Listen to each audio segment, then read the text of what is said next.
got a guest, and man, this is all right. We got some visitors in the house. Shout you're not a visitor, but you know you're here. And Crystal Dad, you always we there. I see you right here. Yeah. Some people like to be cool, and I understand that. So I think you enjoy the service. Real quick though, because it's 9:40. Matthew chapter 24, and I'm going to start reading at verse 7. And I'm just going to read 5 verses really, really quick. And I'm going to say what I think God wants me to say right now. Matthew chapter 24, starting at verse 7. Actually, let's go to verse 4. Start at 24 and 4. Now I'll read through 12. 8 verses, 9 verses. Can you stand if you can for the reading of God's word? Matthew chapter 24, starting in verse 4. It says, Jesus answered, "Watch out that no one deceives you, for many will come in my name, claiming I am the Christ, and will deceive many. You will hear of wars and rumors of wars, but see to it that you are not alarmed. Such things must happen, but the end is still to come. Nation will rise against nation, kingdom against kingdom. There will be famines and earthquakes in various places. All these are the beginning of birth pains. Then you will be handed over to be persecuted and put to death, and you will be hated by all nations because of me. At that time, many will turn away from the faith and will betray and hate each other. And many false prophets will appear and deceive many people. Because of increased wickedness, the love of most will grow cold." May God add a blessing to the reading, hearing, and doing of his word. Let us pray. Gracious Father, I thank you. And I pray now for these next few moments that you speak through me. Let the words of my mouth and the meditation of my heart be accepted in thy sight, O Lord, my strength and my redeemer. Amen. You may be seated. Amen. And I think I've been studying that this week. And so I said I wanted to talk to the pastors and talk to us about this work called pastorship. Because pastoring, let me say, the pastor is not easy. Say that. Because dealing with people is a job. Can we say that? Amen. Dealing with people is a job, and it's not for the faint-hearted. And to do this thing called church work is kind of very hard to do what's necessary for people to reach their potential. And the thing about being a pastor, all you are is a servant. And sometimes people get the title and the job mixed up because they want people to serve them, and then they don't want to serve. But I thank God that we have learned that serving is the best way. That's right. And so in this text, Jesus is talking to the disciples, and he's trying to let them know what the signs of the times are. And he was trying to tell them nation against nation, brother against brother, famines in the land and all that. And he said it's some birthing pains. These are the beginning of some birthing pains. And that kind of hit me a little bit. And it hit me a little bit because a couple of Sundays ago, Miss Netta came up for prayer after church. And those who were here, boom, she fell out. Boom.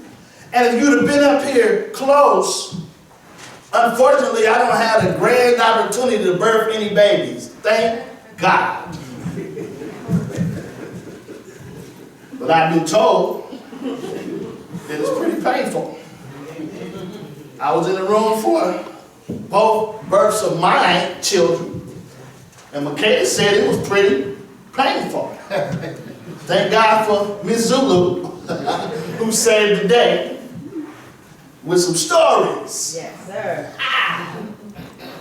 But birthing is difficult because it causes you to have some contractions, and that's what the word is. Yeah. So I'm looking at this text and I'm saying, because of how the word is, it's the beginning of some contractions that's going to happen to us spiritually. Yeah. Y'all you got to get it. You got to get it. Because we all should be pregnant. Yes. We should be pregnant with something that God has implanted on the inside of us that needs to come forth. Yes. And we do not want to have any deformed babies. We want babies to be born healthy. How do y'all know that we can have some ideas that are coming through our mind and through our hearts, but they come out contaminated because we let people contaminate us? Yeah. You know how God told you to do this, this, and this? Yeah. But you did it this way, this way, and this way because you liked their influence, or you trusted them, or you felt like they were smarter than you. But God said, I told you to do it this way. Wow. But you wanted to do it the other way. The text says in the last days, there are going to be false prophets. Okay. Deceivers. Yeah. Deceivers can come and help. They can almost abort our babies. Right. Yes. That's right. This is on the top, because the main part that I was thinking I was going to talk about, but I'm going to stay right here, was the fact that as we go on, the love of men wax cold. Amen. It's going to take love to change this generation. Yes. It's going to take love to help the church get to a new place. Yes. If anybody does any type of research, you will understand that the church is losing its flavor. Yes. It's losing its power. It's losing all of these things that it used to be. Mm-hmm. What did it used to be? It used to be the place that people ran to when they were in trouble. Mm-hmm. They knew that the church would have somebody there who had been praying that could get a breakthrough, that you could pray and somebody could be healed. Yeah. There was some financial support. Amen, amen, amen. Amen. Oh, y'all like to hear that? The church was the hub of everything. You could come to the church. My brother here stood up. I'm homeless. I'm trying to get in treatment. Thank God we got a healthy church. Thank God we got somebody who's been through treatment. Well, amen. Amen. Why are you saying that? Because the church has to be healthy. You got to be able to see somebody's overcome at 62. You got to know life's not over at 62. Life's not over because you have trouble with alcohol or drugs or women or whatever you want to add into the equation. Life's not over because we understand as he goes, we go. Yes. Whether he never joins the church ever. He's been here 6 times. Great. We don't care where he goes to church, but we do want him to find God. That's right. Amen. That's right. So before you leave, that lady back there, turn around. That lady right there, go talk to her. She got a resource for you already to take care of what you need to take care of. I've been trying to get in there for 6 weeks. Okay, don't worry about it. Just go see what you can do. Because guess what? Let's keep it real, church folks, so you don't get twisted. Okay. Some people can come in with a good testimony, but they run and get. Say it. Do you really want to get healed from drugs and alcohol? Don't just get up and talk, because you know sometimes people prey on our benevolence. Oh my goodness. I know. See, they don't come to church to get saved. They don't come to church to get that. They come to the church to get hooked up. Well, y'all don't like that kind of preaching. I'm trying to help you all. So when you're struggling with whether to put some money in somebody's pocket or not, and God is telling you not to, all right now, believe he can say no because he knows the intents of people's hearts. Yes. I would rather err on doing good, but I want to listen to what God has to say, that I don't enable somebody. Yes. I'm preaching. I am. You have to know that. Because I believe the church has everything we need. He said he want to get clean? All right. We got to hook up for you. Bam. There it is. Amen.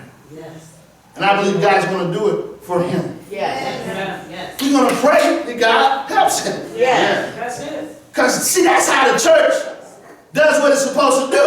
Because once he get what he needs, That's right. because what he can say is, I came to the church and I was honest. Yeah. And nobody threw my words back at me. Yeah. Nobody called me a rank, low down, dirty dog. Right. They patted me on the back, they got me some help, now I got better, now I want to go get some more folks. Yeah. Why is that important? It takes love to be able to do that.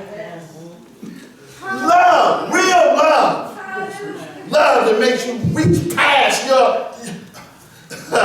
your emotions that are valid. Did y'all hear me? Your emotions that are valid. Because we got people in our life who make us angry. Gee, why do you have to say that every Sunday? I got to say it every Sunday because every Sunday we have somebody who has had an altercation that they didn't handle it well. Amen. Say it. It was a couple of weeks ago, it was me. Then it was Serena. Now it's Sister Orr. What is that telling us? That there's always room for growth. That's right. That's right. And when we admit our faults, it makes it easier to say I'm sorry in front of everybody. Yes. In the name of Jesus. Yes, it is. Because some of us want to maintain a sense of pride. So why did I have to do food with Matthew 24? I had to fool with it because our church is on the cusp of something that I don't think you realize. So Ms. Nett, I'm getting metal with you for a second. You all, when God places us somewhere strategically, listen to this. It doesn't mean that you have to have degrees or what they have on paper for you to be in a certain position. That's right. Say it. All that stuff is necessary though, so I'm not saying education is not good, but sometimes God places us That's right. strategically. Say it. So Ms. Netta, when you go work on that resume today, or you already got it done, this is what we're going to pray for. Sometimes we got to make stuff out here. Makeda didn't want to make her job. She didn't want to make her hunt public, and I had to respect that. Now she the executive director of U-Ride. Ms. Netta, I'm making yours because I didn't ask, so I can ask for forgiveness later. Something happened at the Boys and Girls Club where the executive director was let go. The position is open. Ms. Netta going to apply for it. Amen. Amen. We're going to trust God. Yeah. Yeah. I'm jumping around. Moses had somebody who served behind him. Joshua served behind Moses faithfully, didn't he? He knew the ins and outs and all that. And if you look at Joshua chapter 1, he says, be strong, of good courage. Yes. Everything your feet touch will be yours. Because Moses couldn't make it to the promised land because of the folks and his attitude and just how God works things out. But Joshua did because I believe he learned his craft. I believe he followed his steps closely. So the transition wasn't hard.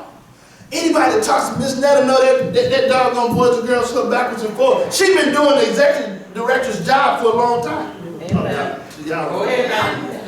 Go ahead. She did it, and sometimes she did it kicking and screaming. But she got knocked out in the spirit a couple of weeks ago. And it sounded like she was having birthing pains when she was up there. Now, we didn't know that was going to happen. But what if God was beginning to birth something in her then? Yes. Preparing her for this In the name new. of Jesus. She loved the executive director. She was sad and broke up. But sometimes God has to move the dead weight out the way. Makeda said, Kathy, what took you so long to drop the dead weight? Oh, I'm preaching. Yes, you are. But we hold on to what's comfortable, even though it may be dysfunctional. hold on to it because it's what we know. Being healthy is too scary, so let me stay dysfunctional. What kind of mindset is that for a saint when God comes in and changes us all around and gives us a new way of doing life? But we want to hold on to what's comfortable. I'm saying that because I'm preaching this because I believe God has let our church be a church full of leaders. Everybody up in here got somewhere that they're leading. I'll let y'all chew on that because y'all may not. We got managers and supervisors and all that kind of stuff here. He didn't just put y'all here for nothing. Say it. And he's continuing to exalt us. Some of us scared. Gail, quit being scared. I didn't know you was right there, but you gotta quit being scared. Why are you all scared to do? And I didn't read, if you keep reading the text in 2:24 to say, those who endure to the end, I mean, it's something about that. How you'll be okay. You're going to endure, you're going to last. God says, I put something in you, Proverbs Christian Fellowship, with your small, powerful self.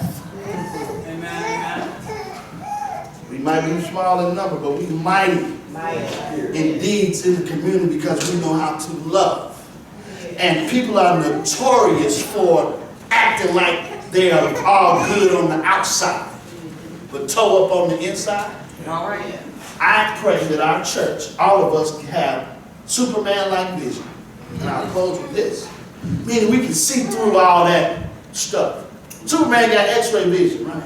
He can look through and see. I need us to have spiritual X-ray vision so we can help these folks. Yes. Where they come to our church, people need love. Yes. Say it. They need love, they need love, they need love. If you don't believe me, it's so obvious that people are hurting. People are so escalated. We had the ability to just give them a little smile. A smile. Say it. A smile could disarm somebody. It can lift them up. Because life is tough. Yes. It's time for us to do that. That's so simple, saints. All I got to do is show love. Well, just after you make that commitment. So, Shanti, what you doing? You still in Bloomington eating prayer? You still at the church and eating prayer? Good, okay. I'm checking on you. All right. You know, Shanti getting her feelings. Oh, my God. I ain't gonna mess with you. Listen, when you turn around, listen, don't say that. You see that lady back there with the glasses? Turn around, look at it. Dr. Austin. So Dr. Austin helps me. You know what she says? She says, G, you need to watch what you say sometimes because you can hurt folks' feelings too much. So I ain't gonna come at you. But Shanti, you gotta know that you're loved. That's what I want, that's what I'm getting to. You'll always be loved here. Amen. Always. Amen. You've never come here and ever not felt it. Am I telling the truth? I know I am. Know how I know? No, because when you get thick, who you call? She called G.